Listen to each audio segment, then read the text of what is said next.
Hi guys, good morning everyone. क्या हाल चाल, कैसे हैं आप लोग? Good morning sir. Good morning sir. Good morning. जितने भी बच्चे अभी लाइव हैं सबको गुड मॉर्निंग, और इसके अलावा good morning, good afternoon, good evening to PDGD students. चलो जी, शुरू करते हैं अपना सेशन। हम क्या पढ़ रहे थे उस पे आते हैं। हमारा जो चैप्टर चल रहा था इंट्रोडक्शन टू इंड एएस, उस पे हमारी बातचीत चल रही थी और हम इसके पहले तक यहां तक पहुंच गए थे। इंड एएस का नंबरिंग कैसे होता है वहां तक हम पहुंच गए थे। मुझे नहीं लगता कि ऐसा कुछ रिवीजन करवाने की जरूरत है, क्योंकि वो जो की टर्म्स मैंने पढ़ाए थे, कीवर्ड्स पढ़ाए थे, वो ऑलरेडी हम रिवाइज कर चुके हैं। बाकी सब चीजें नॉलेज पर्पस की बातें थी, तो हम आगे कंटिन्यू कर सकते हैं। कंटिन्यू करें? यस एवरीवन जल्दी बताओ। Yes sir. Yes sir. Okay चलो। आगे कुछ बातें आज इंपॉर्टेंट करने वाले हैं कि भाई इंड एएस का जो मैं आपको लिस्टेड अनलिस्टेड वाला बता रहा था वो कैसे आया था, और 2015 में वो कैसे कैसे फेज वाइज एप्लीकेबल हुआ, उस पर अपन बात करेंगे। उसको बोलते हैं रोड मैप। मतलब ये वाली बात करूंगा मैं, road map for the applicability of Ind AS. Ind AS कैसे कैसे अप्लाई होता है, किस किस कंपनी के ऊपर अप्लाई होता है। उससे पहले एक छोटा सा पॉइंट बचा हुआ है, how Ind AS has been structured. Ind AS के अंदर कंटेंट क्या क्या होता है, कंटेंट नहीं बोलना चाहिए, बेसिकली इंड एएस के अंदर कौन कौन से पैराग्राफ्स होते हैं। मैं बता दूं कि इंड एएस के अंदर सबसे पहले ऑब्जेक्टिव वाला पैराग्राफ होता है। ऑब्जेक्टिव वाला पैराग्राफ की मतलब ये इंड एएस क्यों निकाला गया, ये इंड एएस क्यों ड्राफ्ट किया गया, इसका ऑब्जेक्टिव क्या है, ये कौन सी चीजों के ऊपर एड्रेस करेगा। जैसे मैं आपको एक एग्जांपल देता हूं, let me show you one example. अब जैसे इंड एएस 115 है, उसका नाम है revenue from contract with customer, मतलब रेवेन्यू के ऊपर है।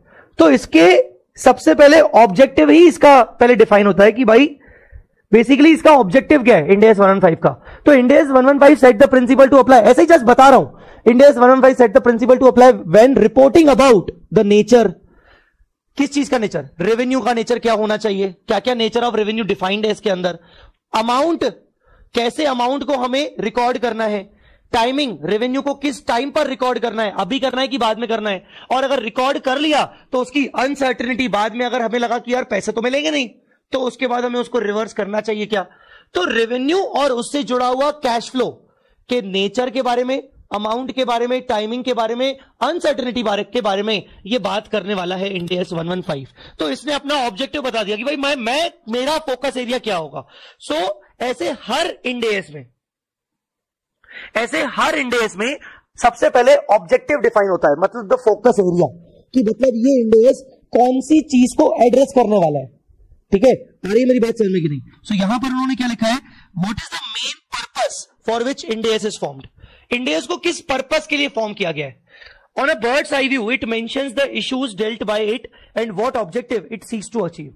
ओवरऑल किसी भी इंड एएस में इंड एएस को क्यों लाया गया, ये कौन कौन से इश्यूज एड्रेस करने वाला है, वो होता है ऑब्जेक्टिव। जैसे मैंने अभी आपको एग्जांपल दिया 115 का, इधर एग्जांपल लिखा हुआ है इंड एएस 2 का। अब जैसे इंड एएस 2 कौन सा है, इन्वेंट्री, तो उसका ऑब्जेक्टिव क्या है कि भाई इन्वेंट्री को जब रिकॉर्ड किया जाएगा तो उसकी कॉस्ट शुड बी डिफाइंड, कि इन्वेंट्री के अंदर कॉस्ट क्या होती है, कॉस्ट के अंदर कौन कौन से एलिमेंट्स आते हैं, परचेज आता है, टैक्सेस अगर आते हैं तो कौन से आते हैं, लेबर आती है क्या, ओवरहेड्स आते हैं क्या, तो उनको डिफाइन करने का ऑब्जेक्टिव इसका है। एनआरवी क्या होती है, और इन्वेंट्री को बैलेंस शीट डेट पर हमें कैसे मेजर करना चाहिए। तो बेसिकली उसका इंड एएस 2 का ऑब्जेक्टिव है, वही बताया गया है इसमें एग्जांपल के रूप में। तो सबसे पहले हर इंड एएस का एक ऑब्जेक्टिव होता है। दूसरा पैराग्राफ होता है इंड एएस के ऊपर स्कोप का। अब ऑब्जेक्टिव डिफाइन हो गया, बट उसके अंदर यह आता है कि अब ये इंड एएस किस किस एंटिटी के ऊपर अप्लाई होने वाला है, कौन सी कंपनी के ऊपर अप्लाई होने वाला है। जैसे मैं आपको एक दूसरा, मैं अब आपको सब ये सब एग्जाम्पल के रूप में देने वाला हूं। तो फॉर एग्जाम्पल जैसे यस इंड एएस, ये मैं सब आपको अपने कंसेप्ट बुक से बता रहा हूं तो आपको जल्दी समझ में आएगा। जैसे इंड एएस 36 है, उसके अंदर है ना नॉन एप्लीकेबिलिटी का एक प्रोविजन है। तो नॉन एप्लीकेबिलिटी मतलब ये इंड एएस कहां, 36 का नाम क्या है, इंपेयरमेंट ऑफ असेट। कि इंपेयरमेंट मतलब क्या होता है, असेट की वैल्यू को रिड्यूस करना, असेट की वैल्यू को रिड्यूस करना। तो बेसिकली ये इंड एएस बोलता है कि भाई ये सारे असेट्स के ऊपर अप्लाई नहीं होगा 36, मतलब इन्वेंट्री के ऊपर अप्लाई नहीं होगा। जो भी कॉन्ट्रैक्ट्स आपके 115 मतलब रेवेन्यू वाले 115 के जो कॉन्ट्रैक्ट्स हैं उनके ऊपर अप्लाई नहीं होगा। तो कौन कौन सी चीजों के ऊपर ये इंड एएस अप्लाई नहीं होने वाला है, स्कोप। स्कोप मतलब basically applicability and non applicability, कहां कहां अप्लाई होगा या कहां कहां नहीं होगा। और नीचे वो उसने ऊपर उसने बता दिया कि कहां कहां नहीं होगा, फिर नीचे बता दिया कि नहीं पर इन 3 जगह पर तो स्पेसिफिकली अप्लाई होके रहेगा। 36 applies to the financial asset classified as subsidiary associate joint venture, तो इनके ऊपर होगा पर ऊपर वाली चीजों के ऊपर नहीं होगा। तो इसको कहते हैं स्कोप। तो इंडेज में सबसे पहले क्या आया, ऑब्जेक्टिव, कि भाई वो इंडेज क्यों बनाया गया है, वो कौन कौन से इश्यूज को एड्रेस करेगा। दूसरा स्कोप, ये इंडेक्स कहां कहां अप्लाई होगा कहां कहां नहीं होगा, ये हम पढ़ते हैं। ये हम पढ़ रहे हैं कि भाई स्कोप में क्या क्या आ गया। What the standard intends to cover, its ambit is mentioned in the scope heading, in many cases it defines specifically what it intends not to cover. इसके अंदर क्या क्या कवर नहीं होने वाला है, क्या क्या कवर होने वाला है। For example para 2 of the Ind AS 2 states that it applies to all inventories except financial instruments.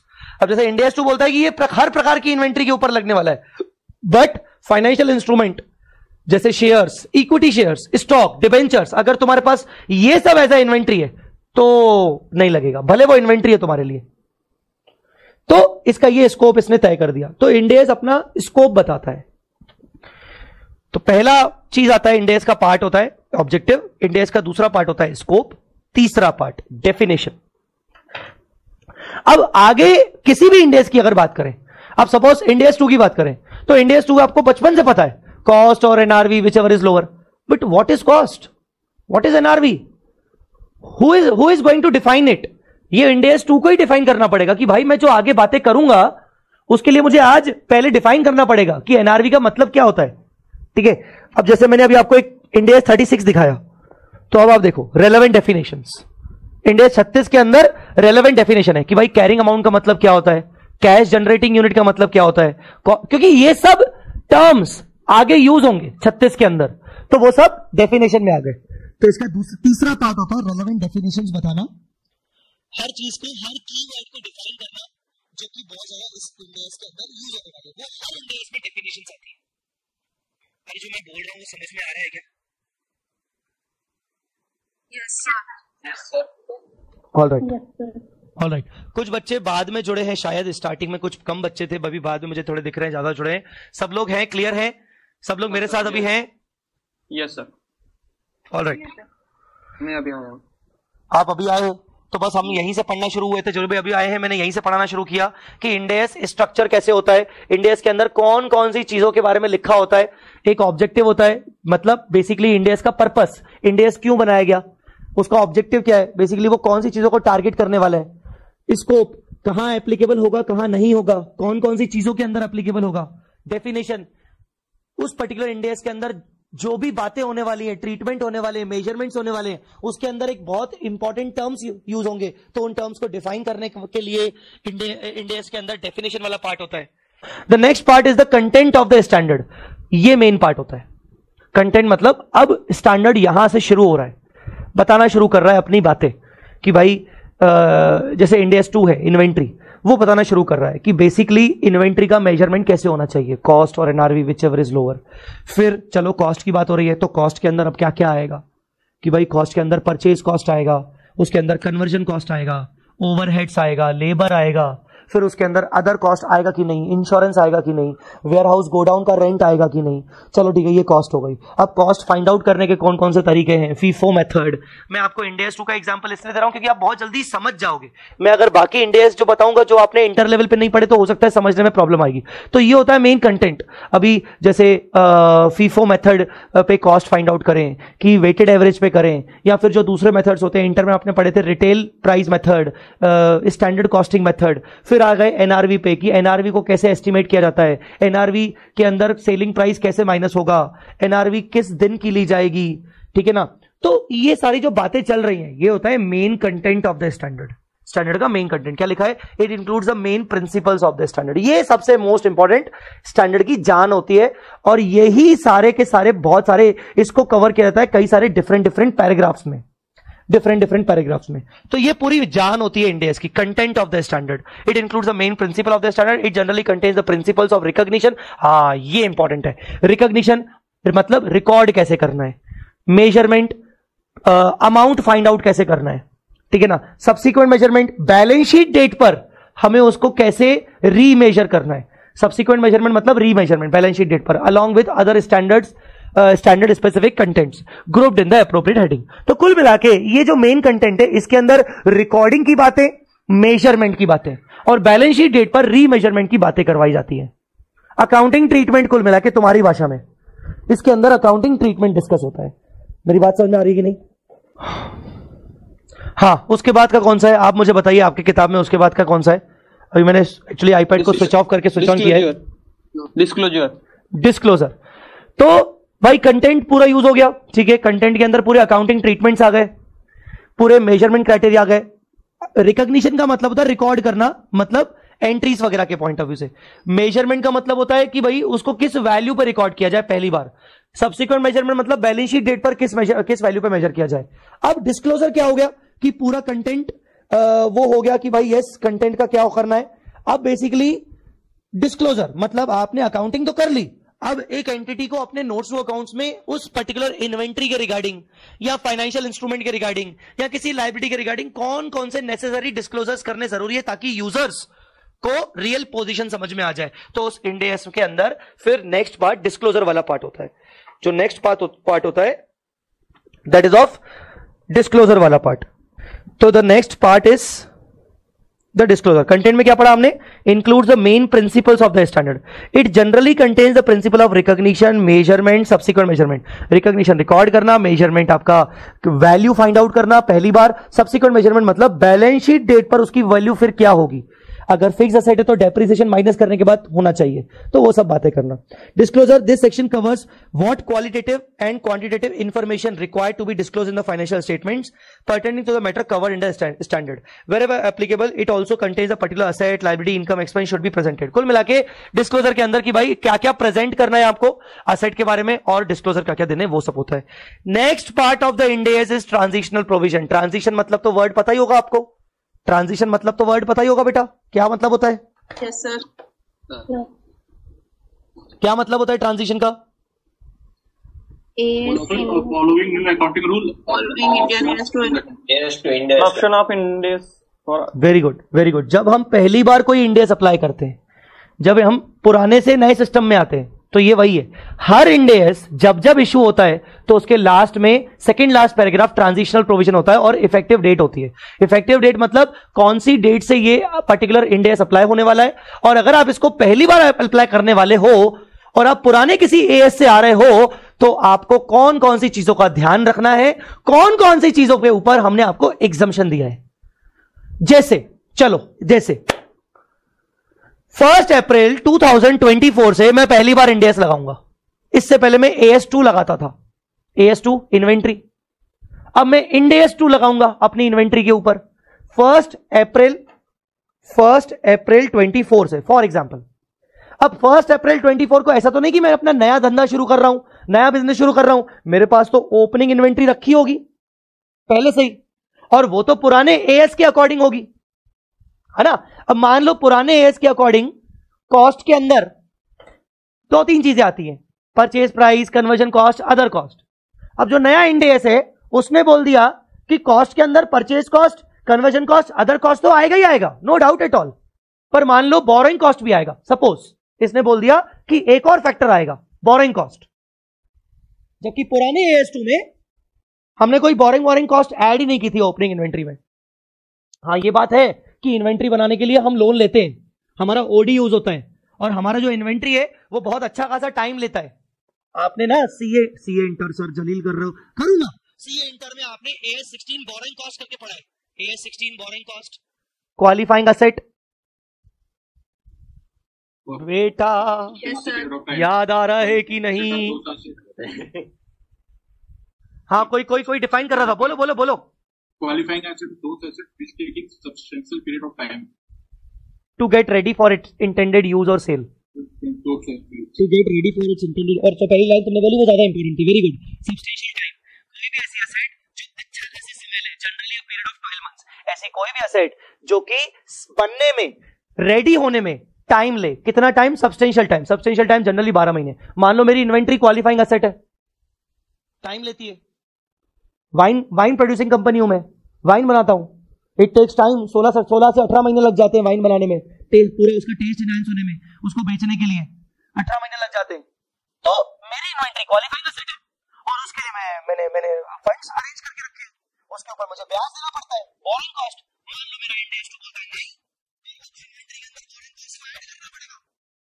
AS2 के अंदर मैंने ऐसा कुछ किया ही नहीं था, अब क्या करूंगा मैं तो पहली बार इंडेक्स लगा रहा हूं।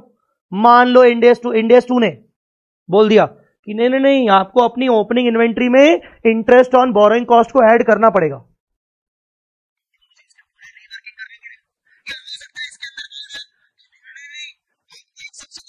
ट्रांजिशनल प्रोविजन में कई बार एग्जम्पशन लिखे आते हैं कि चलो वैसे तो हम बोलते हैं कि भाई बोरिंग कॉस्ट होना चाहिए, पर आपकी ओपनिंग इन्वेंट्री के लिए एग्जम्पशन है कि जो भी आपकी ओपनिंग इन्वेंट्री है उसमें अगर बोरिंग कॉस्ट नहीं भी हुई क्योंकि आप पुराने एज से आए हो तो आपको एग्जम्पशन है, आपको हम अलाउ करते हैं कि आप ओपनिंग इन्वेंट्री में कोई एडजस्टमेंट नहीं करो,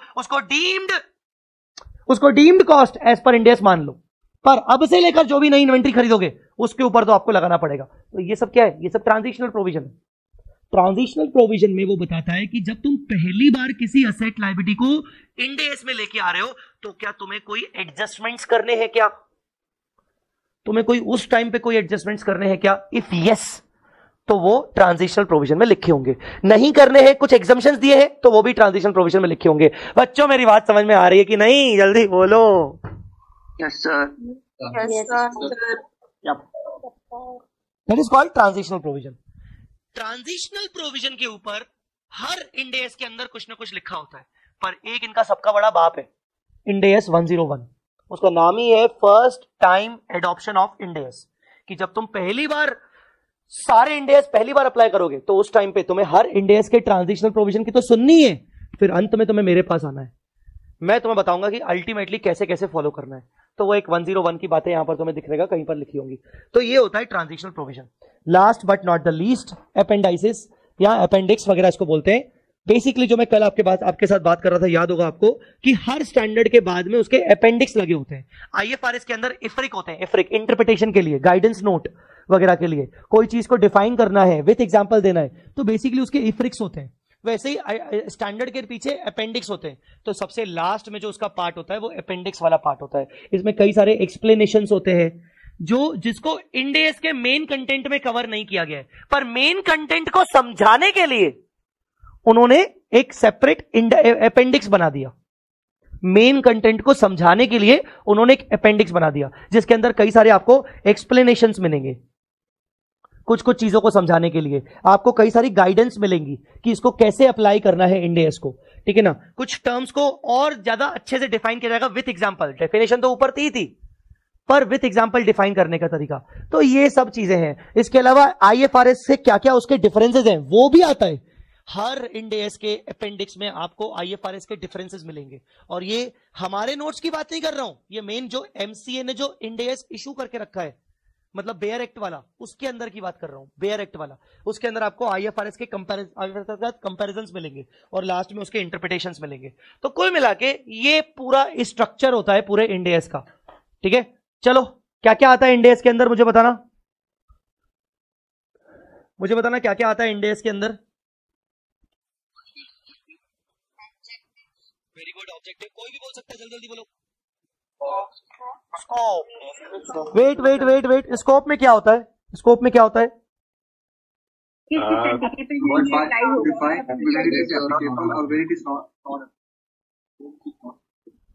मोनिका बोलो। तो स्कोप में बेसिकली याद है कि किस एंटिटी पे ये अप्लाई होने वाला है इंडेस, इसका क्या क्या ये कवर करेगा। ऑल राइट, ठीक है, very good. Then the third, सब लोग बोलेंगे थर्ड वाला कौन सा आइटम था? डेफिनेशन। Very good. उसके बाद फोर्थ आइटम कौन सा होता है? कंटेंट। नीरज भाई कंटेंट क्या होता है? कंटेंट के अंदर क्या लिखा होता है? Main principle, recognition, measurement and subsequent measurement. Very good. Recognition measurement का मतलब ऋतिक भाई क्या होता है? रिकॉग्निशन मेजरमेंट वगैरह। First time recognition, subsequent measurement.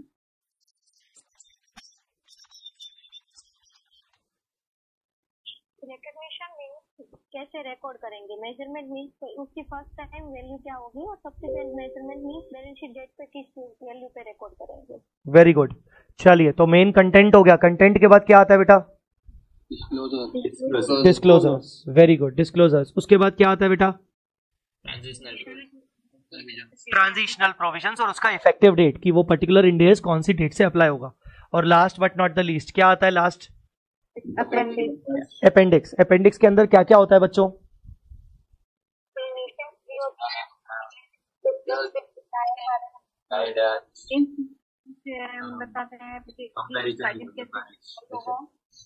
ठीक है, ठीक है। मतलब कुछ एक्सप्लेनेशंस आते हैं, कुछ टर्म्स को मोर डिफाइन किया जाता है विद एग्जांपल्स, ठीक है ना, और क्या बोलते हैं, कुछ गाइडेंस वगैरह बताई जाती है, वो सब चीजें होती हैं। चलिए, तो ये होता है how Ind AS has been structured. आप अभी तक तो ये चैप्टर में समझ गए होंगे कि यार ये सब चीजें हमारे ना बस सिर्फ नॉलेज और हमारे बेसिक्स को स्ट्रॉन्ग करने के लिए बताया जा रहा है। Now the second next is road map for the applicability of Ind AS, जिसके लिए I will refer my notes specifically. Road map के लिए हमारे पास अलग से नोट्स हैं। Wait a minute. Road map,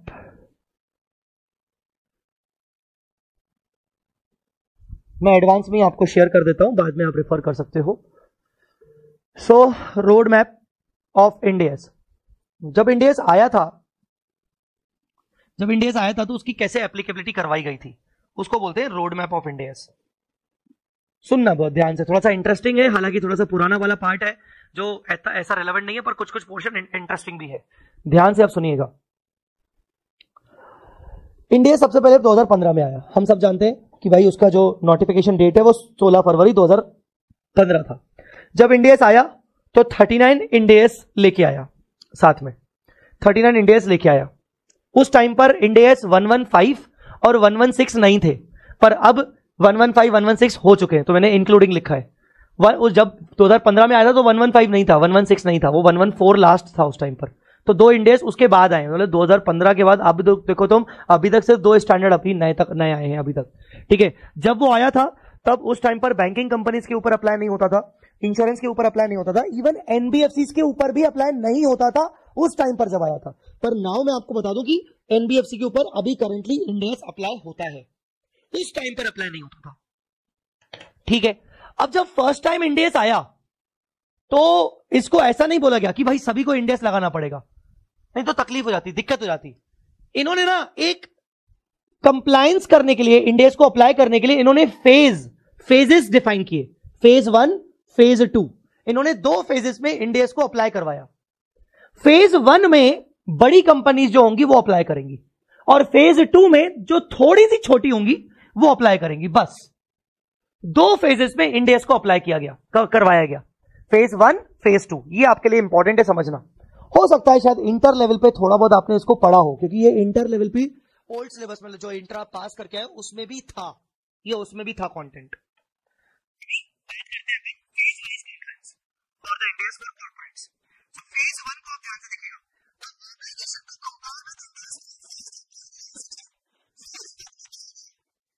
कि जो भी कंपनीज इस फेज में आएंगी उनको इंडेक्स अप्लाई करना पड़ेगा 1 अप्रैल 2016, 1 अप्रैल 2016 से, 1 अप्रैल 2016 से they are going to apply the Ind AS. अब इसके अंदर कौन कौन सी कंपनीज आएंगी? Following companies shall comply with Ind AS. कौन कौन सी कंपनीज? पहला आयुष, रीड इट आयुष।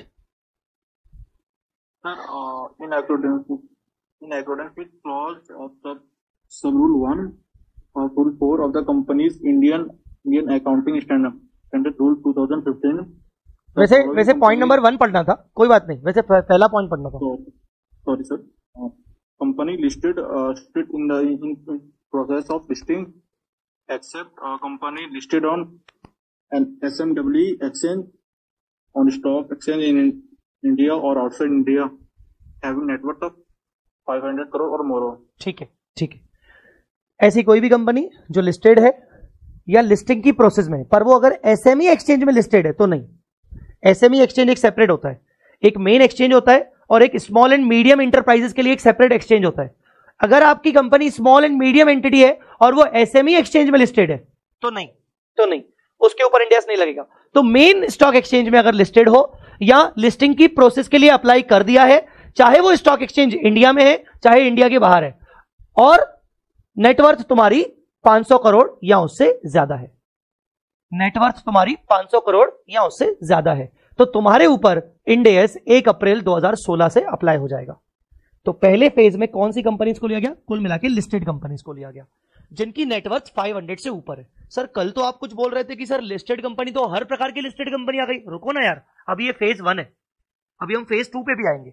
तो फेज 1 में सिर्फ उन लिस्टेड कंपनीज को लिया गया जिनकी नेटवर्थ 500 करोड़ या उससे ज्यादा है।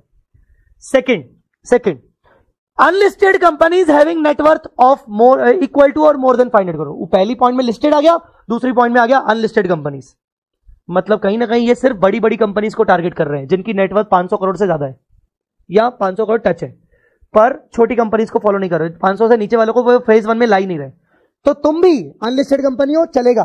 तुम्हारी अगर नेटवर्थ अगर 500 करोड़ से ज्यादा है या 500 करोड़ टच है तो तुम्हें भी इंडिया से अप्लाई करना पड़ेगा 1 अप्रैल से। द डेट इज 1 अप्रैल। और लास्ट, होल्डिंग कंपनी हो या सब्सिडरी हो या ज्वाइंट वेंचर हो या associate companies of the above, मतलब तुम्हारे ऊपर अगर इंडेक्स लग रहा है तो तुम्हारी सब्सिडरी के ऊपर, तुम्हारी एसोसिएट के ऊपर, तुम्हारी ज्वाइंट वेंचर के ऊपर, सबके ऊपर लगेगा। ये पॉइंट अपन डिस्कस कर चुके हैं तो इसलिए मैं बार बार रिपीट नहीं कर रहा हूं, ये अपन डिस्कस कर चुके हैं। इन तीनों में किसी को कोई पॉइंट, कोई डाउट? सबको क्लियर है ये पॉइंट्स? Yes sir. इसमें जो मेन समझाने का मेरा रीजन है वो है डेट, बाकी हम पढ़ चुके हैं। मोर ओवर डेट है आपकी। तो पहली बार इंडेस इंडिया में अप्लाई हुआ था 1 अप्रैल 2016 से। अब मैं तुमसे कुछ सवाल पूछने वाला हूं। अगर पहली बार 1 अप्रैल 2016 से हुआ था, कोई भी बोल सकता है 1 अप्रैल 2016 से हुआ था, तो tell me first Ind AS year कौन सा हुआ? 1/4/2015. 1/4/15.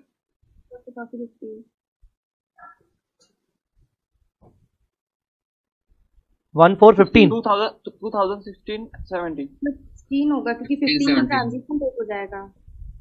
1/4/15 मैंने फर्स्ट इंडेस ईयर पूछा, year the year is 16-17 my dear students. आप पुराना बता रहे हो, आप ट्रांजिशन को ध्यान रखते हुए बता रहे हो, मैं ईयर पूछ रहा हूं मेरे बच्चों, मैं ईयर की बात कर रहा हूं। तो पहला ईयर तो जब अगर वो अप्लाई कर रहा है 1 अप्रैल 16 से, तो उसका पहला ईयर ऑफ एप्लीकेशन कौन सा हुआ? 16-17, सिंपल। अब मैं पूछ रहा हूं कि अगर वो 16 से अप्लाई कर रहा है तो वो रिट्रोस्पेक्टिव इफेक्ट कब से देगा? रिट्रोस्पेक्टिव इफेक्ट फ्रॉम, ये डेट बताओ। Retrospective effect from 1 April 2015। Very good, 1 अप्रैल 15। इस 1 अप्रैल 15 को कौन सी डेट बोली जाएगी? नाम क्या है इस डेट का? Transition date. Very good, very good. और बताओ, अगर ये करंट ईयर में इंडिया सप्लाई हुआ है तो कंपैरेटिव में होगा क्या? क्या कंपैरेटिव में इंडिया सप्लाई होगा क्या? मतलब 15-16 में भी होगा, आया ना? चलिए आइए देखिए, सबसे पहले मैंडेटरी कंप्लायंस पढ़िए, ऊपर वाला छोड़ दो। Mandatory compliance current financial year, उसका पहला वाला कौन सा होगा? 16-17। मतलब पहली इंडेस बैलेंस शीट जो बनाई जाएगी वो 31 मार्च 2017 की बनाई गई थी। मैं जो भी बता रहा हूं वो सब हिस्ट्री है, तो इसलिए थोड़ा सा अपन फास्ट चल रहा है। उसका जो कंपैरेटिव पीरियड था, मतलब पिछले साल वाला, अगर 16-17 करंट ईयर है तो 15-16 आपका हो गया कंपैरेटिव। और उसकी ट्रांजिशन डेट, जिस डेट पर तुम क्या बनाओगे बेटा, मैंने कुछ बताया था ट्रांजिशन डेट पर क्या बनता है? Opening इंडेस balance sheet. याद करो, बैलेंस शीट तुम्हारे पास पुराने एस के अकॉर्डिंग है, ट्रांजिशन डेट पर तुम्हें नई बैलेंस शीट बनानी पड़ेगी। किसी ने पूछा भी था कि सर इसका ऑडिट वापस से होगा क्या? याद करो। Yes sir. तो ट्रांजिशन डेट हो गई 1 अप्रैल 2015। तो this is the mandatory compliance phase 1 के अंदर। 1 अप्रैल 16 से अगर आपको करना है तो मैंडेटरी आपको 16-17 से इंडेस अप्लाई करना पड़ेगा। Comparative 15-16, transition date 1/4/15। सर ये इसके ऊपर क्या लिखा है? Voluntary compliance optional. हाँ, जब फेज वाइज आया था फेज 1, तो फेज 1 ने बोला अगर आप चाहते हो तो आप 1 साल पहले भी अप्लाई कर सकते हो, ऑप्शनल। आप पहले भी कर सकते हो, मतलब फाइनेंशियल ईयर 15-16 से भी अप्लाई कर सकते हो। अच्छा सर ऐसा भी होता है? हाँ देखो ना, वैसे भी इंडेस आया कब से था? 16 फरवरी 2015। तो अगर मैं एक चार्ट बनाऊं तो ये है तुम्हारा 16 फरवरी 2015, तो यहां तुम्हारा 31 मार्च 2015 ईयर एंड हो रहा है, और अगला ईयर जो तुम्हारा है ये है तुम्हारा 15-16। तो इंडेस ने बोला कि देखो हम तो यहां आ चुके हैं, नोटिफाई हो चुके हैं, तुम चाहो तो तुम इस ईयर से अप्लाई हो सकते हो, ऑप्शनल है, ऑप्शन है। पर अगर नहीं होना चाहते हो तो फिर तुम्हें इस ईयर से तो अप्लाई होना ही पड़ेगा। मतलब जब इंडेस आया था तो उन्होंने आपको अच्छा खासा टाइम दिया था प्रिपरेशन करने के लिए, तुम 16-17 से हो जाओ, पर अगर तुम्हारी कुछ ज्यादा इच्छा हो रही है तो तुम 15-16 से हो सकते हो। That is a voluntary compliance. अगर तुम 15-16 से हो जाओगे तो तुम्हारा कंपैरेटिव 14-15 हो जाएगा, 14-15 हो जाएगा, और ऐसे केस में तुम्हारा ट्रांजिशन डेट भी फिर 1 अप्रैल 14 हो जाएगा ऑफ कोर्स। ठीक है, so this is the first phase of application. First phase का डेट 1 अप्रैल 16, और वो कौन सी कंपनीज, चाहे लिस्टेड हो चाहे अनलिस्टेड हो, चाहे प्रोसेस ऑफ लिस्टिंग हो, लिस्टिंग चाहे तुम्हारी इंडिया में हो इंडिया के बाहर हो, 500 करोड़ और मोर की नेटवर्थ, ये है तुम्हारा फेज 1। अब मैं चाहता हूं कि तुम मुझे फेज 2 बताओ। फेज 2 तुम मुझे पढ़ के बताओ, तुम लोग पहले खुद मन में पढ़ो और फिर उसका इंटरप्रिटेशन बताओ।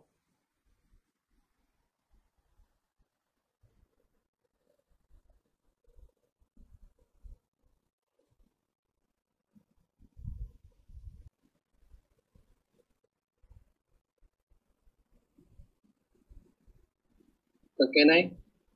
Done sir. किसने बोला कहना है? मैं नीरज। हाँ बोल भाई नीरज। सर सेकंड फेज में लिस्टेड कंपनी सारी आ गई, क्योंकि फर्स्ट लाइन में बोला है कि लिस्टेड इन जो 500 करोड़ से नीचे वाली थी वो सब आ गई, लिस्टेड कंपनी सारी आ गई। तो मेरा पूछना है नीरज भाई कि अगर मेरी नेटवर्थ 100 करोड़ है, हाँ तो वो फेज 2 में कवर हो जाएगी। मैं फेज 2 में आ सकता हूं क्या? Yes sir. अच्छा, मेरी नेटवर्थ नेगेटिव है, नेगेटिव नेटवर्थ हो सकती है, असेट माइनस लायबिलिटी, लायबिलिटी ज्यादा है, तो भी फेज, हाँ तो भी फेज 2, तो भी फेज 2। Very good. तो मतलब फेज 2 में दुनिया भर की सारी लिस्टेड कंपनीज आ गई जिनकी नेटवर्थ 500 करोड़ के नीचे, अब चाहे 1 रुपए की हो, चाहे 100 रुपए की हो, चाहे 100 करोड़ की हो, चाहे 500 करोड़ के नीचे कुछ भी हो, चाहे नेगेटिव हो, सारी लिस्टेड कंपनीज आ गई, राइट? Yes sir. चलो आगे बोलो नीरज। सेकंड अनलिस्टेड कंपनी वो वाली जो 500 करोड़ से नीचे की नेटवर्क है लेकिन 250 करोड़ से ज्यादा की है। ठीक है, तो मेरी नेटवर्थ है 200 करोड़, मेरी नेटवर्थ है 200 करोड़, तो नहीं आएगी, फेज 2 में भी नहीं आएगी। फेज 2 में भी नहीं आएगी, तो मैं कौन से फेज में आऊंगा? मेरे ऊपर इंडेक्स लगेगा कि नहीं लगेगा? अनलिस्टेड कंपनी के ऊपर 250 करोड़ या उससे ज्यादा कभी लगेगी। ठीक है, तो मेरे ऊपर क्या लगेगा? एएस। एएस लगेगा। Very good. Unlisted company having net worth of more than 250 crore but less than 500 crore, more than और equal to 250 crore but less than 500 crore. ठीक है, तीसरा क्वेश्चन पूछने की जरूरत नहीं, सबको पता होगा, होल्डिंग सब्सिडरी एसोसिएट जेवी ऑफ द अबव, इन सबकी होल्डिंग सब्सिडरी जेवी वगैरह आ गए। सबको यहां तक क्लियर है पॉइंट? तो ये जो वॉलंटरी कंप्लायंस है फेज 2, ये डेट तो किसी ने बताई नहीं है, तुमने डेट तो बताई नहीं, कौन सी डेट से अप्लाई होगा ये? 2017। Very good. मैंडेटरी है, मैंडेटरी होगा ये 1 अप्रैल 17 से, मतलब पहला फेज मैंडेटरी कब से हुआ था? 1 अप्रैल 16, दूसरा फेज आपका आ गया 1 अप्रैल 17 से। ये आपका मैंडेटरी वाला पॉइंट है जो यहां से अप्लाई होगा। क्या वॉलंटरी हो सकता है क्या 1 साल पहले? क्या वॉलंटरी 1 साल पहले हो सकता है? हो सकता है, वॉलंटरी भी हो सकता है 1 साल पहले, मतलब मैंडेटरी अगर 17-18 है तो वॉलंटरी कैन बी 16-17। ठीक है, ट्रांजिशन डेट उसके अकॉर्डिंग डिसाइड हो जाएगी, ट्रांजिशन डेट उसके हिसाब से रहेगी।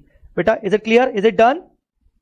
सर यस सर एक क्वेश्चन है सर, जैसे अनलिस्टेड कंपनी है जिनकी नेटवर्थ 250 करोड़ से नीचे है, उनपे बेसिकली तो इंडिया से अप्लाई नहीं होगा, बट अगर वो चाहे तो अप्लाई कर सकती है क्या इंडिया से? अगर नहीं नहीं नहीं नहीं नहीं, अगर कोई एंटिटी जो ना फेज 1 में आई ना फेज 2 में आई, और इवन अभी छोड़ो ना, ये पुरानी हिस्ट्री हो गई, अभी भी मान लो कोई कंपनी है जिसकी नेटवर्थ अनलिस्टेड है, जिसकी नेटवर्थ 250 से कम है, सर वो इंडिया से अप्लाई कर सकती है क्या? नहीं कर सकती, क्लियर कट नहीं कर सकती। ठीक है, समझा बेटा सबको? Yes sir. Sir sir net worth बोल रहे हो आप, किस दिन की नेटवर्थ देखनी है सर? किस दिन की नेटवर्थ देखनी है, कौन सी नेटवर्थ देखनी है? तो इंड एस ने कह दिया तू नेटवर्थ देखेगा 31 मार्च 2014 की, वो भी स्टैंड अलोन वाली, कंसोलिडेशन वाली नहीं, stand alone separate financial statements की 31 मार्च 2014 की। और अगर उस दिन की तेरे पास नेटवर्थ नहीं है 250 करोड़ 250 500, तो उसके अगले सालों में जब भी होती रहेगी तब की, जैसे 31 मार्च 2014 में मेरी नेटवर्थ 400 करोड़ है, तो ये बैठ के मैं चुप नहीं हो जाऊंगा, मैं बोलूंगा ठीक है लेट्स सी, अभी तो 400 है।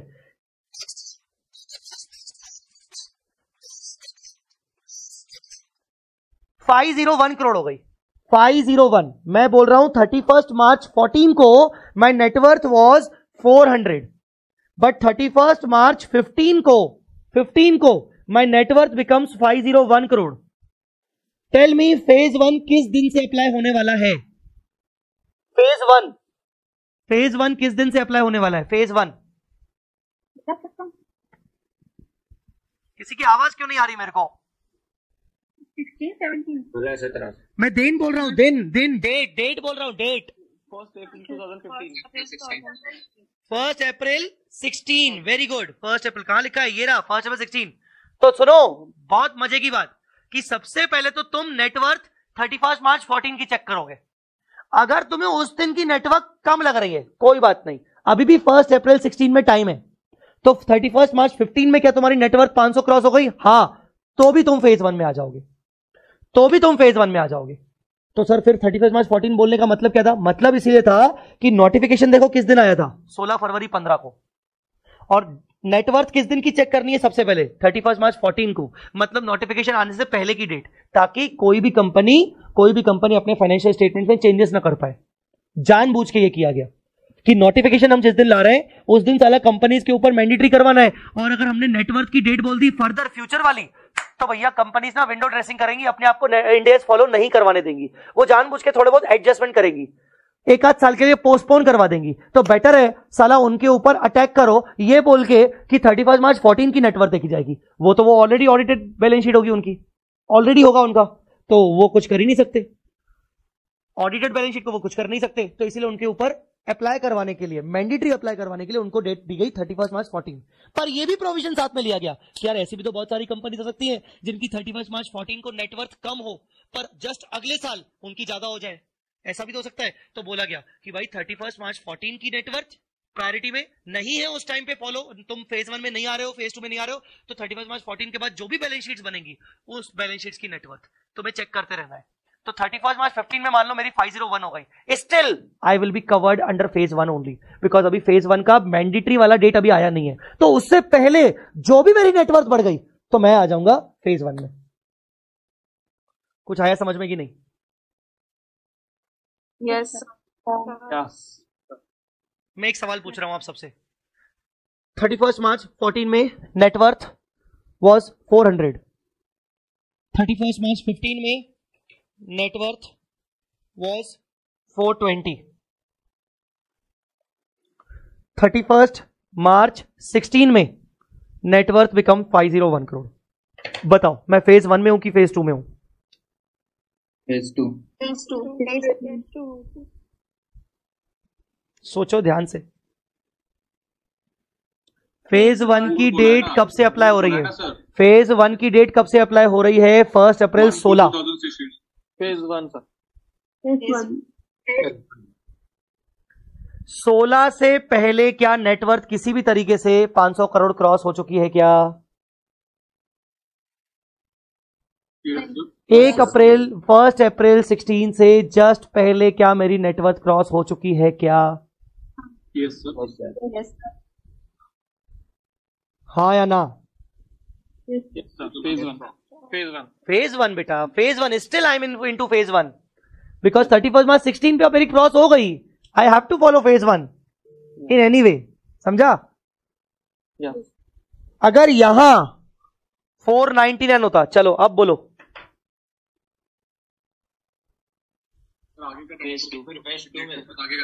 फिर तो शॉर्ट फेज 2,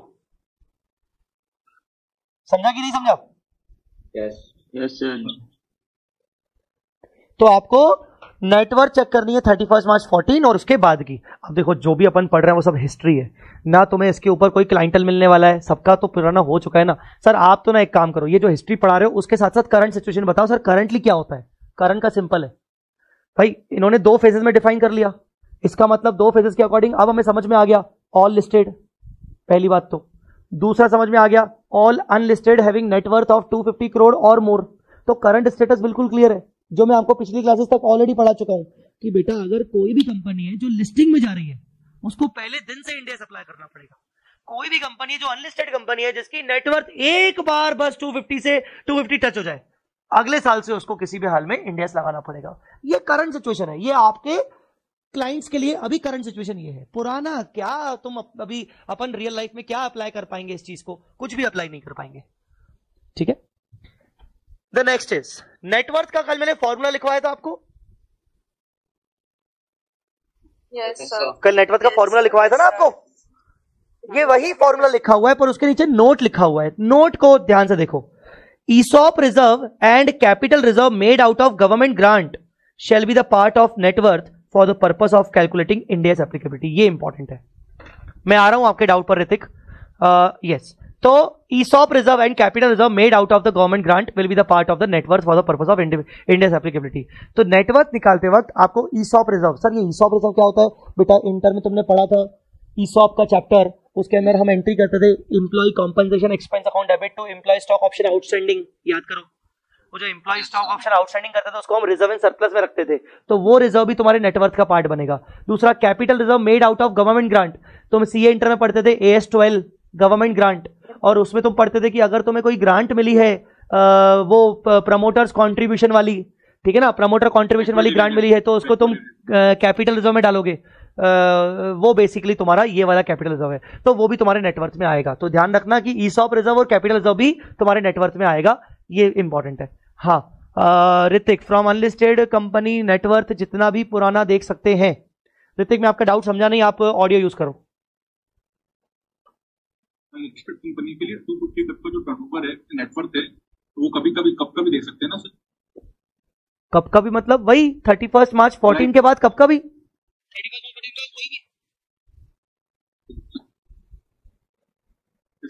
ठीक है, अच्छा मुझे बताओ, अगर मैं होल्डिंग कंपनी हूं और मेरे ऊपर इंडेक्स लग रहा है स्टैंड अलोन के हिसाब से, तो मेरी सब्सिडी पर लगेगा? ये बात हम कर चुके बात, ठीक है। सवाल ये है कि अगर मेरी सब्सिडी फॉरेन सब्सिडी है तो उसके ऊपर लगेगा कि नहीं? फॉरेन सब्सिडी सर अगर जो उसकी बैलेंस शीट को हम जब कंसोलिडेशन के टाइम पे कन्वर्ट करेंगे तो उस टाइम लगना चाहिए। वेरी गुड, बहुत बढ़िया, बिल्कुल वेरी गुड।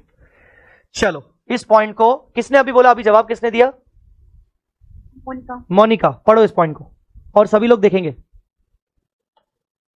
फॉर कंपनी ये overseas subsidiaries, associates, joint venture and other similar entities of an Indian company may prepare its standalone financial statement in accordance with the requirements of the specific jurisdiction, provided that such Indian company shall prepare its consolidated financial statement in accordance with India's either voluntary or mandatory if it meets the criteria. अगर तुम्हारी कोई foreign subsidiary है, कोई foreign associate है, कोई foreign जेवी है, हाँ यार वो तो फॉरेन है, तो उसको तो वहां के जुरिस्डिक्शन, मतलब अगर वो अमेरिका की है तो उसको तो यूएस गैप फॉलो करना पड़ेगा ना उनके फाइनेंशियल स्टेटमेंट बनाने के लिए। पर हाँ वो करते रहे, उनके ऊपर मैंडेटरी नहीं है। फॉरेन सब्सिडरी के ऊपर इंडेक्स लगाने की जिम्मेदारी as far as their standalone financial statements are concern नहीं है। बट जब तुम उसी फॉरेन सब्सिडरी एसोसिएट जेवी को मर्ज करोगे, कंसोलिडेशन में लेके आओगे, तो तुम्हें उनके फाइनेंशियल स्टेटमेंट्स के ऊपर इंडेक्स लगाना पड़ेगा। कुछ आया समझ में कि नहीं? सबको क्लियर है? उल्टा सब्सिडरी कंपनी इंडिया की है, पर होल्डिंग कंपनी फॉरेन की है। अब बोलो, तो सब्सिडरी को इंडिया से सबसे बैलेंस शीट बनानी पड़ेगी, होल्डिंग को नहीं बनानी पड़ेगी। मेरा सवाल है, सब्सिडरी इंडिया की है, होल्डिंग बाहर की है, तो पहले इंडिया की कंपनी की बात करते हैं। सब्सिडरी के ऊपर इंडेक्स लगेगा कि नहीं लगेगा? लगेगा कि नहीं लगेगा कि देखने के लिए मुझे होल्डिंग की नेटवर्थ देखनी चाहिए कि सब्सिडरी की नेटवर्थ देखनी चाहिए? सब्सिडरी की नेटवर्थ, सब्सिडरी की नेटवर्थ, क्योंकि इंडियन कंपनी है। चलो सब्सिडरी के ऊपर नेटवर्थ 500 करोड़ मोर हुआ, वॉट एवर जो भी है, इंडियस लग रहा है सब्सिडरी के ऊपर। अब मुझे बताओ पेरेंट का स्टेटस होल्डिंग कंपनी के ऊपर क्या करें, वो तो बाहर की है, नहीं लगा, उससे बेटा इंडियस लगना चाहिए। होल्डिंग कंपनी बाहर की है, अमेरिका की है, नहीं लगना चाहिए, नहीं लगना चाहिए। चलो ठीक है। संदीप, सैंडी पढ़ो भाई ये सेकंड नंबर पॉइंट, देखें क्या लिखा है। Indian company which is subsidiary, associate, joint venture and other similar entity of foreign company shall prepare its financial statement in accordance with Ind AS, whether voluntary or mandatory, if it meets the criteria. आगे आगे, Based on net worth of individual financial. Based on the net worth of individual financial statement, मतलब holding के ऊपर नहीं लगेगा, सिर्फ subsidiary के ऊपर लगेगा, क्योंकि होल्डिंग तो बाहर की है ना भाई साहब। आपकी होल्डिंग कंपनी यूएस गैप के हिसाब से चल रही है, मतलब अमेरिका की कंपनी है, वो तो अपने खुद के फाइनेंशियल स्टेटमेंट्स तो यूएस गैप के हिसाब से बनाएंगे ना, बल्कि उल्टा यूएस गैप उसको बोलेगा कि भाई तेरी जितनी भी सब्सिडरीज है इंडिया वाली, भले वो अपने देशों में इंडियस फॉलो कर रही हैं, तू जब उनको कंसोलिडेट करेगा यूएस में, तो तेरे को उनको कंसोलिडेशन पर्पस के लिए बल्कि उन इंडियन सब्सिडरीज के ऊपर यूएस गैप लगाना पड़ेगा। उल्टा जैसे हमने बोला हमारी सब्सिडरीज के लिए, वैसे यूएस गैप भी तो बोलेगा उनको। तो इंडियस सब्सिडरी इंडियन कंपनी है, लगेगा इंडियस उसके खुद के फाइनेंशियल स्टेटमेंट्स के according, not because of holding company की net worth. But as far as holding company is concern, holding company यहां है ही नहीं, होल्डिंग कंपनी तो बाहर है, उसके ऊपर कुछ नहीं लगेगा। और कंसोलिडेशन मुझे थोड़ी बनाना है, मैं तो सब्सिडरी हूं, कंसोलिडेशन तो होल्डिंग को बनाना है, वो जाने उसका काम, जाने क्या करना, हमें क्या मतलब।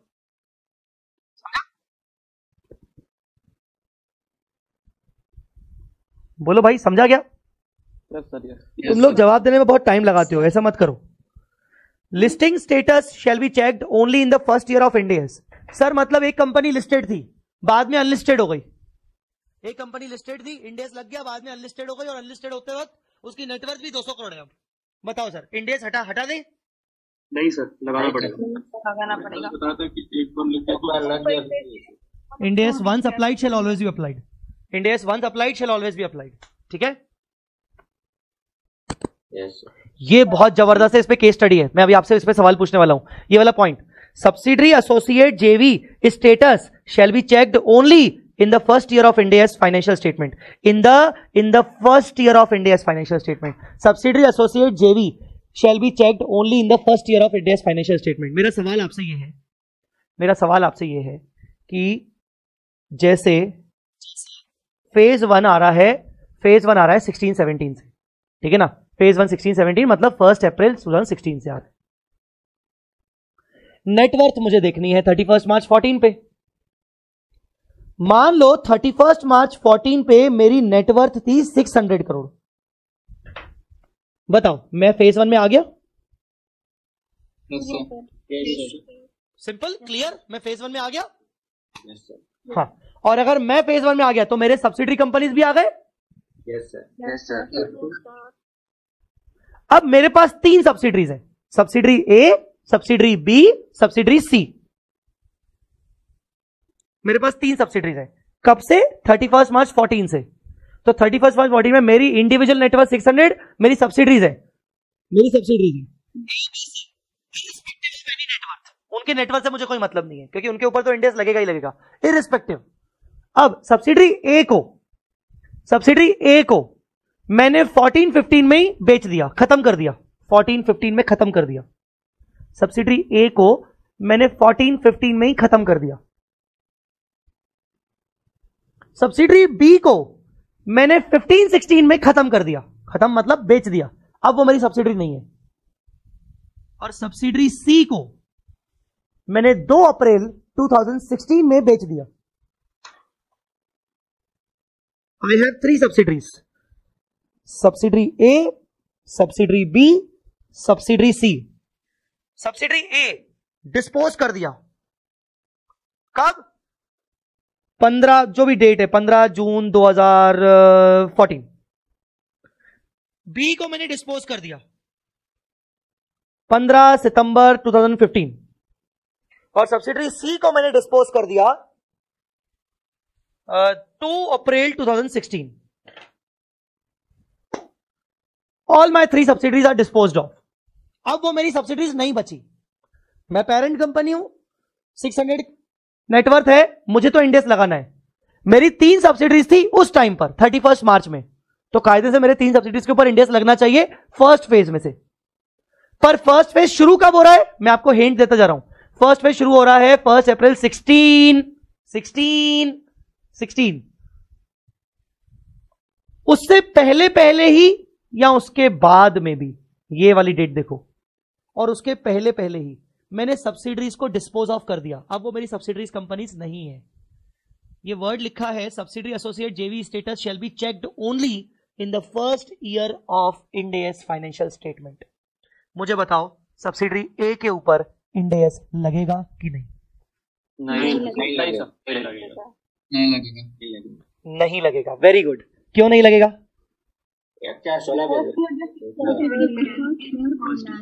फर्स्ट ईयर के पहले ही डिस्पोज हो गए थे।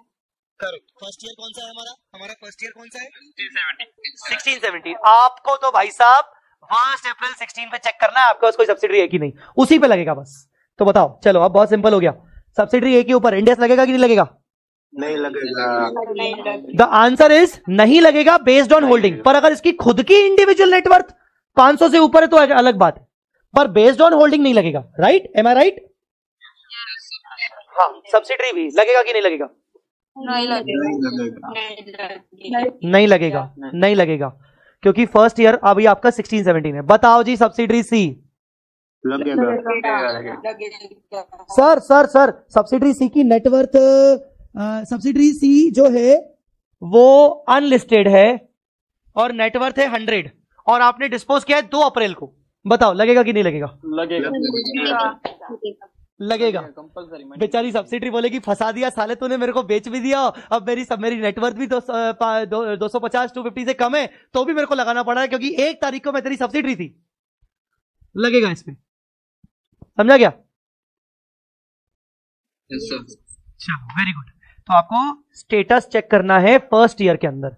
आपको फर्स्ट ईयर से पहले आपकी वो सब्सिडरीज थी उसका स्टेटस आपको चेक नहीं करना है, ध्यान रखिएगा। आई होप आपको ये पॉइंट समझ में आ गया होगा। बोलो ना यार।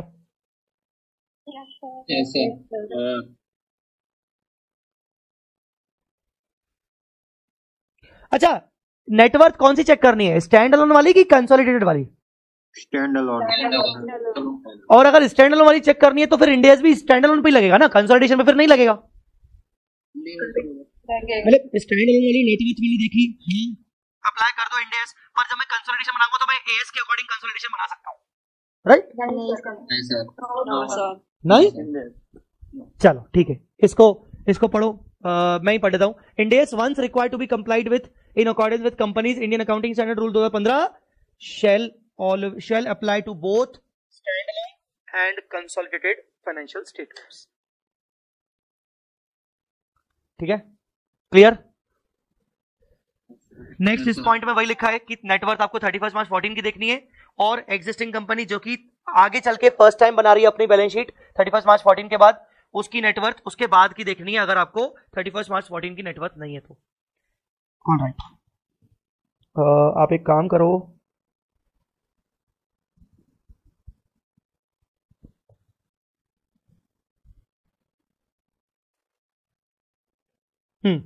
ये केस पढ़ते हैं अपन। ध्रुवी, मैं नाम तो सही ले रहा हूं, आई होप। सुन रहे हो कि नहीं? ध्रुवी नहीं सुन रही, छोड़। कनिष्का। Yes sir. हाँ पढ़िए case 3। Company X Limited and Company Y Limited, registered in India, having net worth of rupees 600 crores and 100 crores respectively, are subsidiaries of a foreign company, ABC Incorporation, which has net worth of more than 500 crores rupees in financial year 15-16. Whether Company X Limited and Y Limited are required to comply with Ind AS from financial year 16-17 on the basis of net worth of parent foreign company or on the basis of their own net worth. चलिए जवाब सब लोग दे सकते हैं। Sir x limited को लगेगा, Y को नहीं लगेगा। अरे यार तुम लोग यार देखो ना भाई, होल्डिंग कंपनी की नेटवर्थ ज्यादा है ना, समझो ना यार, होल्डिंग कंपनी की नेटवर्थ ज्यादा है ना, दोनों को लगना चाहिए ना यार, क्या बात कर रहे हो? एंड हम जो Indian company Based on their own network, not on the parents' network. Correct, मतलब क्योंकि उनका पेरेंट जो है वो बाहर का है, बस ये दिक्कत है। अगर उनका पेरेंट इंडियन होता तो भैया वाई पे भी लगता, हाँ या ना? Yes. पर दिक्कत क्या है? दिक्कत यह है कि पेरेंट कंपनी फॉरेन है। अरे यार, फॉरेन वाली कंपनी को मत देखो, नहीं नहीं नहीं, फॉरेन कंपनी को मत देखो। अब बताओ, फॉरेन के बेसिस पर उनके ऊपर लगेगा कि इंडिविजुअल ओन नेटवर्क के बेसिस पर लगेगा? तो ओन नेटवर्क पे, और ओन नेटवर्क के अकॉर्डिंग किस पे लगेगा? एक्स पे कि वाई पे? एक्स पे। एक्स पे लगेगा, वाई पे नहीं लगेगा। डन? सर ये क्या पढ़ा रहे हो आप हमें? ITFG का मतलब क्या होता है? ITFG का फुल फॉर्म होता है Ind AS transition facilitation group. Basically ये ग्रुप ICI ने बनाया है अपने मेंबर्स के लिए, और उसके ऊपर उन्होंने बहुत सारी किताबें लगाई, किताबें इशू की हैं। जिन जिन मेंबर्स को, जिन जिन प्रैक्टिसिंग चार्टर्ड अकाउंटेंट्स को इंड AS अपने क्लाइंट्स के लिए फॉलो करवाने में दिक्कत आती है, या इवन जिन जिन कंपनीज को दिक्कत आती है, they can write to ICI for their query to resolve their query. तो वो लोग क्वेरी रिजॉल्व करते हैं बेसिकली। तो ये क्वेरी पूछी गई थी रियली में, तो ये बेसिकली ITFG की क्लैरिफिकेशन आते रहते हैं समय समय पर। तो ये बुलेटिन 2 इशू 2 क्या है? इशू 2 मतलब इशू 1, सॉरी, सबसे पहले बुलेटिन मतलब सेकंड एपिसोड। जैसे बुलेटिन 1 मतलब पहला एपिसोड, पहले एपिसोड में मान लो 15 इशू आए, तो हमने 15 इशू को रिजॉल्व किया। फिर 2 महीने बाद हमने दूसरा बुलेटिन निकाला, उसके अंदर 10 इशू आए, तो 10वें इशू में इशू नंबर 2 था। ये ऐसा है वो रेफरेंस। अगर आप इसको सर्च करोगे गूगल पे तो आपको मिल जाएगा, ये गूगल का प्रॉपर, ये सर्च करोगे तो आपको समझ में आ जाएगा। ITFG क्लैरिफिकेशन बुलेटिन 2 इशू 2 करके तो आपको गूगल पे मिल जाएगा। तो ये रियल वाले सिचुएशन से जो पूछी गई थी ICI से, वो वाले। तो जो अच्छे अच्छे इश्यूज थे उनको मैंने कवर किया यहां पर। हाँ, बढ़िया। और कौन है, और कौन है, और कौन है? किरण, केस 5। किरण पढ़िए। A Limited is the first time adopted of Ind AS. It has incorporated a partnership form with B Limited, namely measures A and B associate. Whether Ind AS will be applicable to measures A and B associate by virtue of the fact that Ind AS is applicable to A Limited. भाई साहब, A Limited है, उसके ऊपर तो end AS लग रहा है, first time adopter है। A Limited ने एक पार्टनरशिप फॉर्म ओपन की B Limited के साथ मिलकर, और A Limited उसमें पार्टनरशिप है, पार्टनर है। बताओ, measures A and B partnership firm के ऊपर इंड AS लगेगा कि नहीं लगेगा? No, never. No sir, partnership firm पे नहीं लगेगा। नहीं लगेगा, इंडिविजुअली नहीं लगेगा। No, never. पर जब A Limited, सपोज अब A Limited उसमें पार्टनर है, सपोज उसका 60% हिस्सा है, और 60% हिस्सा है तो 50% ज्यादा है, तो कंसोलिडेशन तो करना पड़ेगा, क्योंकि कंसोलिडेशन के रिक्वायरमेंट में A Limited के ऊपर मैंडेटरी है कि वो भले पार्टनरशिप ही क्यों ना है, उसको कंसोलिडेशन करना पड़ेगा। तो जब A Limited पार्टनरशिप फर्म को कंसोलिडेट करेगा तो क्या करना पड़ेगा? कंसोलिडेशन। कुछ समझ में आ रहा है मैं क्या बोल रहा हूं? एनीवेज, पार्टनरशिप फॉर्म पे नहीं लगेगा, बट अगर जब कंसोलिडेशन के टाइम हम बनाएंगे बैलेंस शीट, तब हमें इंडिया से अप्लाई करना पड़ेगा, ताकि जो है बैलेंस शीट में जो है तो पॉइंट ही रहे। करेक्ट। बस कंसोलिडेशन पर्पस के लिए हमें पार्टनरशिप फर्म के फाइनेंशियल स्टेटमेंट्स को थोड़ा सा इंड AS के अकॉर्डिंग मैच करना पड़ेगा। बाकी पार्टनरशिप फर्म के ऊपर इंडिविजुअली अप्लाई नहीं होगा। क्यों नहीं होगा? क्योंकि पार्टनरशिप फर्म एक कंपनी नहीं है, एक इंडिविजुअल कंपनी नहीं है, ये एक सेपरेट लीगल एंटिटी नहीं है, तो पार्टनरशिप फर्म के ऊपर नहीं लगेगा। ध्यान रखिएगा इस चीज को। ये अच्छा केस था, ये केस पूछा गया था। ITFG clarification bulletin 11, 7th number issue.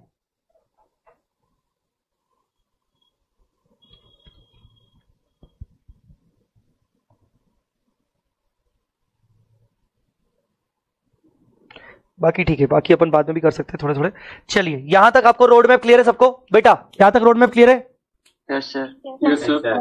ठीक है, अब बात करते हैं सर, अगर आप डाउट्स बोल रहे हो और मैं सुन नहीं पा रहा हूं फॉर एग्जांपल, तो चैट पे लिख देना। आप बच्चों अपना चैट भी यूज कर सकते हो डाउट्स के लिए, ठीक है ना, बेटर रहेगा। अब बात करते हैं सर बैंकिंग, इंश्योरेंस और NBFC कंपनीज का क्या होगा।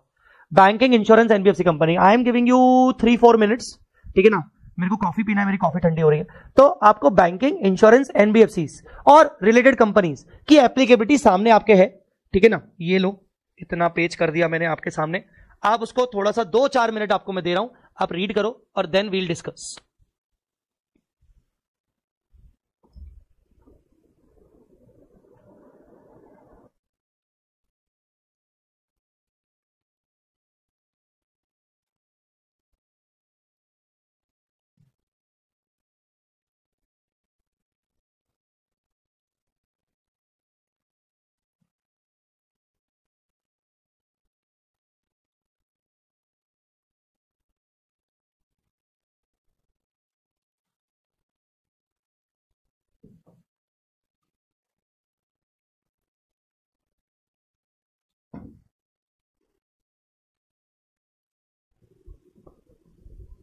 यस, पढ़ा गया? यस हाँ, कुछ कुछ समझा? Yes sir. Yes sir. Normal companies के लिए इंडिया शुरू हो गया था 16-17 या फिर 17-18। अब 18-19 से किसके लिए? ये सब लोगों के लिए 18-19 और 19-20। तो पूरा सीक्वेंस आपको कैसे याद रखना है कि भाई 16-17 phase 1, 17-18 phase 2, 18-19 you can say phase 3 for all these companies and 19-20 is the phase 4 for another further NBFCs। ठीक है, सबसे पहले ऑल इंडिया। हाँ, मैं चाहूंगा कि कोई समझाए तो बेटर है, आप पढ़ चुके हो तो बेटर है। जो अभी तक नहीं क्लास में बोला है तो मैं उसकी बात करूं। कौन और है? लिप्ता करके एक बच्ची दिख रही है, मितांशी, लिप्ता, जो भी अवेलेबल हो आप में से। Anybody who is available? Yes Mitanshi. पहले तो all India term lending financing institutions का 1 अप्रैल 2019 से। हाँ बेटा, आपकी थोड़ी वॉइस ना क्लियर नहीं है। ठीक है, चलेगा, आगे बढ़ो। जो कि मैंडेटरी है उसके लिए एप्लीकेबल हो जाएगा। ठीक है, ये ऑल इंडिया टर्म लैंडिंग में एक्सपोर्ट इंपोर्ट बैंक्स आते हैं, नाबार्ड आते हैं, SIDBI, ये सब आते हैं। All India term lending financial institutions, इनके ऊपर मैंडेटरी। ठीक है बेटा, ओके नेक्स्ट। उसके बाद NBFC नेटवर्क 500 करोड़ से ज्यादा है, 500 करोड़ या 500 करोड़ से ज्यादा है, उनके लिए 1 अप्रैल 2018 से लगेगा। और उनके रिस्पेक्टिव तो उनके ऊपर भी 1 अप्रैल। मतलब ये तो सर वैसा ही हो गया फेज 1 की तरह, ये तो सेम वैसा ही हो गया। Yes sir. एवरीवन, ये फेज 1 की तरह हो गया। Yes sir. करेक्ट। हाँ, उसके बाद जो NBFCs में 500 करोड़ से कम है, 500 करोड़ से कम और लिस्टेड है, उन पे लगेगा 1 अप्रैल 2019 से। और अनलिस्टेड NBFC है जिनकी नेटवर्थ 250 करोड़ से ज्यादा और 500 करोड़ से कम है, उन पे लगेगा। Holding subsidy. ये सेम वैसा ही फेज 2 की तरह हो गया, सब कुछ वैसा ही का वैसा।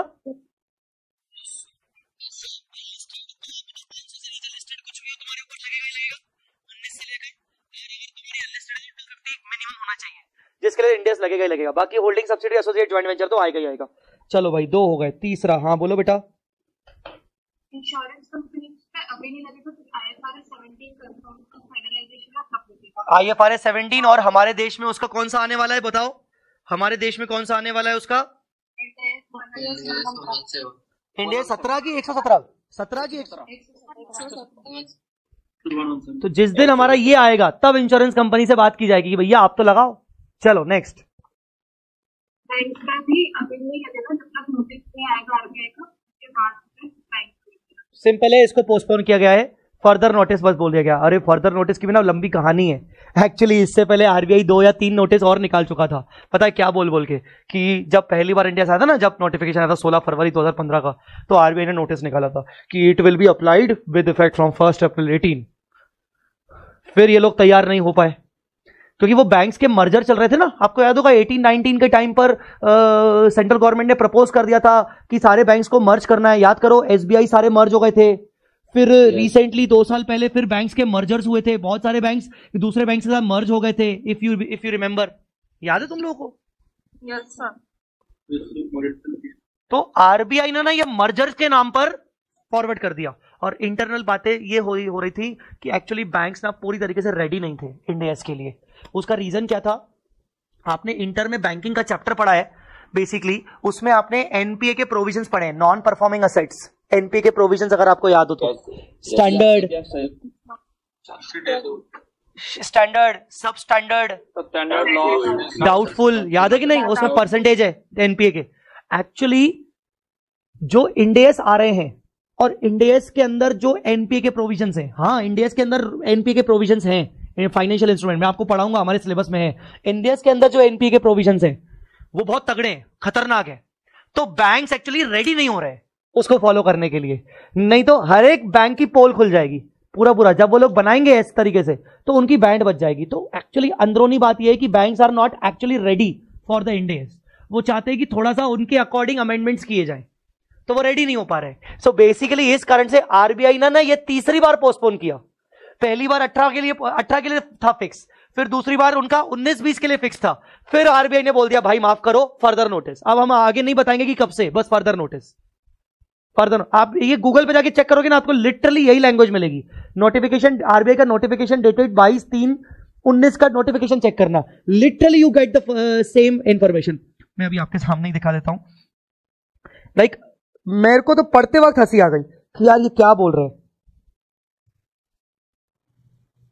अरे कहां गया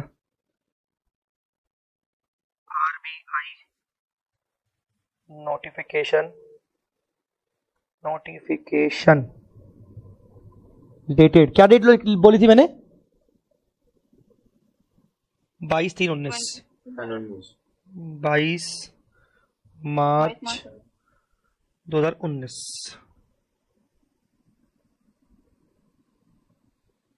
थोड़ा ढूंढना पड़ सकता है ऑफ कोर्स, अगर मिल गया एक बार तो ठीक है, नहीं तो अपन छोड़ देंगे।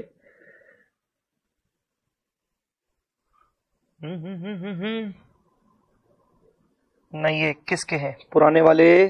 हाँ ये नीचे 22/3 मई आ गया, अप्रैल आ गया, मार्च 25 नहीं, अरे 22 मार्च का इधर से हटा दिया,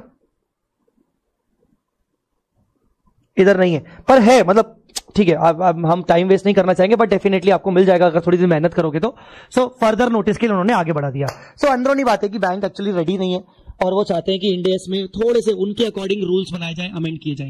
एनीवेज, तो ये आपको बैंकिंग, एनबीएफसी और इंश्योरेंस कंपनी का समझ में आ गया होगा। अभी करंटली स्टेटस क्या है? एनबीएफसी के ऊपर अप्लाई होता है, टर्म लेंडिंग फाइनेंशियल इंस्टीट्यूशंस के ऊपर अप्लाई होता है, पर इंश्योरेंस और बैंक्स के ऊपर अप्लाई नहीं होता है। इसको भी पढ़ लिया था क्या कि इसको पढ़ना बाकी है? पढ़ लिया था सर, बट वहाँ पे आपने लिखा है कि voluntary adoption is not permitted, bank, NBFC और इंश्योरेंस। हाँ। वैसे तो सारे कंपनी, किसी भी कंपनी को अलाउड नहीं है ना कि वॉलंटरी। नहीं वॉलंटरी मतलब ये वाला वॉलंटरी मेरे दोस्त, ये वाला वॉलंटरी कंप्लायंस 1 साल पहले। अच्छा ओके। ये वाला वॉलंटरी इधर जैसे उनको क्या बोल दिया गया कि तुम 1 अप्रैल 18 से कर सकते हो एनबीएफसी, तो वो बोले कि नहीं मैं तो 17 से करना चाहता हूं। नहीं ये तुम्हारे लिए नहीं है, ऐसा समझे क्या? दूसरा, entities not covered in the road map shall continue to apply accounting standard at present, जैसे कि RRBs, banks, insurance companies, unlisted companies जिनकी नेटवर्थ 250 करोड़ से कम है, listed entities on SME exchange, ये सारी कंपनीज क्या लगाने वाली हैं? Continuously accounting standards. हाँ, प्रियंका का डाउट आया सर फिर क्या अप्लाई होगा या नहीं, ऐसे बैंक्स पर क्या लगता है आपको? मेरा जो पर्सनल मानना है, बैंक के ऊपर अप्लाई होना तय है इंडेस। वो तो बस ये है कि ये लोग पोस्टपोन कर रहे हैं, इंडेस आएगा, लगना तय है, ये श्योर शॉट है, because so many banks are listed companies and banks being the listed companies definitely public interest उसमें रहता है, और पब्लिक इंटरेस्ट के साथ साथ फॉरेन इन्वेस्टमेंट का भी रहता है। अब इंडेस का पर्पस क्या था? हम कल परसों से क्या पढ़ रहे हैं कि भाई ग्लोबल अकाउंटिंग स्टैंडर्ड्स हमें डेवलप करने, सभी जगह पर एक जैसे होने चाहिए ताकि इन्वेस्टर्स को अकाउंटिंग लैंग्वेज समझ में आए। अब साला बैंक्स भी तो एक one of the most important channel है हमारे भारत का, तो अगर उसके ऊपर आप इंडेस नहीं लगाओगे तो कैसे चलेगा? तो लगेगा, लग के रहेगा, कुछ भी हो जाए। हां, इंटरनल पॉलिटिक्स के चक्कर में अगर मान लो इंडेस के अंदर कुछ अमेंडमेंट किए गए तो एक अलग बात है, वो हो सकता है, पर लगेगा। तो एनीवेज, ये that was the road map for bankings and all.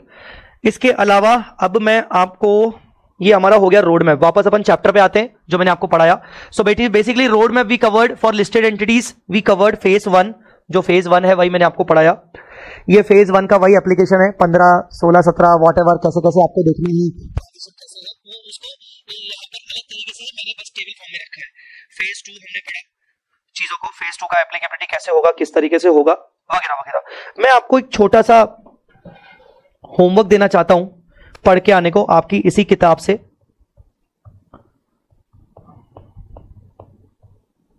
ये सारे इलस्ट्रेशंस हम कल की क्लास में डिस्कस करने वाले हैं, सो डोंट वरी। एनबीएफसी के लिए भी रोड मैप अभी मैंने आपको डिस्कस कर लिया, बट मेरा होमवर्क ये है, हाँ, मैं आपको चाहता हूं आप थोड़ा सा पढ़ के आओ, थोड़ा सा खुद से पढ़ के आओ। ये application of Ind AS to non finance companies whose parent subsidy और एसोसिएट और ज्वाइंट वेंचर इज एनबीएफसी।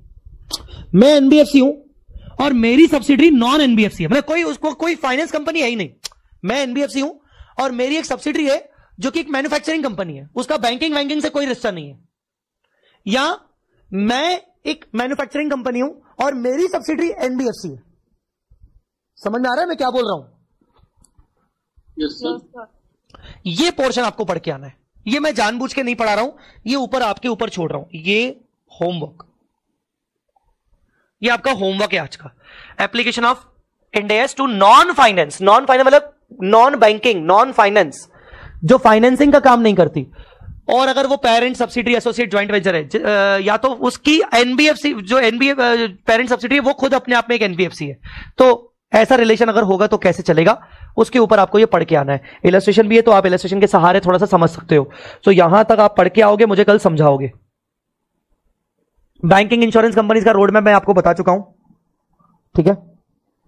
फिर end S for mutual funds, ये भी आपको पढ़ के आना है। म्यूचुअल फंड कंपनीज का सर क्या है, म्यूचुअल फंड कंपनीज के ऊपर क्या रेगुलेशंस है, इंड एस वगैरह उनके ऊपर आने वाला है कि नहीं, छोटा सा पैराग्राफ है, I want you to read, ठीक है। उसके बाद ये तो बस बता रहा है कि इंड एस के रेलेवेंट स्टैट्यूटरी प्रोविजंस आपके कंपनी में कौन कौन से सेक्शंस इंड एस की बातें करते हैं। सेक्शन 22, सेक्शन 133 सबसे इंपॉर्टेंट है, जो बोलता है कि भैया आपके फाइनेंशियल स्टेटमेंट्स कंप्लाई होने चाहिए इंड एस के अकॉर्डिंग, सेक्शन 133। बाकी सब रिलेटेड है, सेक्शन 129 की कुछ कुछ बातें करता है, 134 बातें करता है, 143 बातें करता है। ये आपका लॉ वाला पार्ट है और ऑडिट वाला पार्ट है। सो बेसिकली ये आपको ऑडिट लॉ में सब सुनने को मिलेगा। लॉ में अगर आपने उस टाइम पे पढ़ा लॉ, तो भाई लॉ ही छोड़ो। कोई ऐसा बच्चा जो कि जिसने लॉ पढ़ लिया था, अब उसका लॉ के लॉ लग गई, तो ऐसा है क्या? तुम में से किसी ने बच्चे ने लॉ पढ़ के रखा था पहले से ही? नहीं पढ़ा, कोई बात नहीं। और तुम लोग 24 वाले हैं? हाँ, मैं 24 वाले। हाँ, कोई नहीं क्या, पर वो सेल्फ पेस मॉड्यूल के लिए तो पढ़ना ही पड़ेगा ना सर, उसमें भी पढ़ना पड़ेगा सेल्फ पेस मॉड्यूल में। करेक्ट। तो ये सब चीजें तुम्हारे लॉ वाला पार्ट है, सेल्फ पेस मॉड्यूल के लिए तुम्हें पढ़ना पड़ सकता है। बाकी नीचे की जो आईसीडीआर गाइडलाइंस और फॉर्मेट ऑफ शेड्यूल 3 है, तो शेड्यूल 3 मैं कल से शुरू करूंगा। मैं कल से आपको बता रहा हूं कि क्या क्या शुरू करने वाला हूं। आपको सिर्फ ये होमवर्क दे रहा हूं, आपको सिर्फ म्यूचुअल फंड वाला होमवर्क दे रहा हूं। मेरे हाथ में मैं क्या रख रहा हूं अपने पास, मेरे हाथ में मैं सारे इलस्ट्रेशन रख रहा हूं। मेरे हाथ में सारे इलस्ट्रेशन है, मतलब मुझे कल इलस्ट्रेशन एक के बाद सब डिस्कस करने, and then we will start with, हमारे कल के लेक्चर में ही वी विल स्टार्ट विथ ये शेड्यूल 3। हम शेड्यूल 3 शुरू कर देंगे। तो आपको मैं छोटा सा होमवर्क दे रहा हूं, कल करके आओ, और कल की क्लास में मैं सारे क्वेश्चंस करवाऊंगा जो मॉड्यूल के हैं, और मैं शेड्यूल 3 पढ़ाऊंगा, ठीक है, चलेगा? कोई डाउट हो तो पूछ के जाइए। सॉरी ऋतिक, कल का टाइम भी मोस्ट प्रोबेबली, मैं वैसे तो मैसेज कर दूंगा, बट मोस्ट प्रोबेबली 7:30 से 9:30, मतलब कल के लिए भी। ऑलराइट बच्चों, एक बात पूछना चाहूंगा, मैंने हालांकि फर्स्ट डे पे बोला था, बट फिर से बोलूंगा। देखो, सबसे पहले मुझे कोई बार बार के फीडबैक्स नहीं चाहिए, पर मैं आपसे ये पूछना चाहूंगा कि आपको जेन्युइनली समझ में आ रहा है ना, सब ठीक चल रहा है ना? ऑलराइट, आपको ऐसा तो नहीं लग रहा ना कि एफआर एक थ्योरी सब्जेक्ट है? मैं सच्ची बोल रहा हूं, मम्मा कसम मैं बोल रहा हूं, एफआर थ्योरी सब्जेक्ट नहीं है। बस शुरू में आपको लगता है, तो थोड़ा सा आपको वेट करना पड़ेगा। अभी तो डर लगी भरोसा है सर आप मेरे पे भरोसा मत रखो, मेरे साथ साथ आईसीआई पे भरोसा रखो। भरोसा है आईसीआई पे, आईसीआई प्रैक्टिकल पूछता है, प्लीज आप भरोसा रखो। शुरू के टाइम में हमें करना पड़ता है। अगर मैं डायरेक्टली इंड एस पे जंप आ जाऊं और क्वेश्चन करवाना शुरू करूं, बिलीव मी, आपको लगेगा तो सही प्रैक्टिकल है, बट बहुत सारी चीजें बाउंसर जाएंगी। थोड़ा सा स्ट्रक्चर मुझे आपका बनाना है, बेस क्लियर करना है, ये सब चीजें जरूरी है थोड़ा सा, तो इसीलिए थोड़ा सा समझो बात को, प्लीज समझो। तो इसको ऐसा मत सोचना अरे यार थ्योरी क्यों है, ये सब क्यों है, सब धीरे धीरे होगा। बस जितना आपको पढ़ा रहा हूं उतना समझ में आ रहा है कि नहीं? यस सर, यस आ रहा है और मजा भी आ रहा है। Yes sir. बस बने रहना। एक रिक्वेस्ट है, लाइव आए हो ना, प्लीज बने रहना लाइव में, मत जाना, मत शिफ्ट होना ऑनलाइन डाउनलोड के लिए। बहुत ताकत लगती है ऑनलाइन डाउनलोड में लेक्चर देखने में, बहुत ताकत लगती है। प्लीज बने रहना, कोशिश करना बने रहना, ठीक है ना? ऑनलाइन डाउनलोड में मत जाना, मैं आपको बोल रहा हूं, सत्यानाश हो जाएगा तुम लोगों का, प्लीज, ठीक है? चलो, थैंक्स अ लॉट गाइस, अभी के लिए इतना ही। आज जल्दी छोड़ रहा हूं, आप बढ़िया मस्त जाओ, मंडे की शुरुआत करो, और कल मिलते हैं 7:30 बजे, ठीक है? ऑलराइट, किसी को कुछ पूछना है तो वो ठहर सकता है 2-4 minute. Bye bye bye bye bye bye everyone. जय माता दी। जय माता दी। Bye bye. Thank you bye bye. However, they can voluntarily adopt India. मतलब उसके नेटवर्क 250 करोड़ से नीचे है। India's would not be applicable to companies other than the listed companies whose net worth is less than 250 crore and they will continue to follow AS. However, they can voluntarily adopt IndAS. ठीक है, ये वाले point को एक बार मैं recheck करता हूं, ठीक है ना। मैं एक बार इसको एमसीए के नोटिफिकेशन से देखता हूं, ये भी बुक है, अपन इसको एमसीए के नोटिफिकेशन से देखते हैं, मैं आपको इसको फर्दर बताता हूं, ठीक है। कल मैं इसका क्लैरिफिकेशन देता हूं आपको एमसीए के नोटिफिकेशन देख के। ओके सर, ठीक है। And everyone bye bye, thank you so much, take care.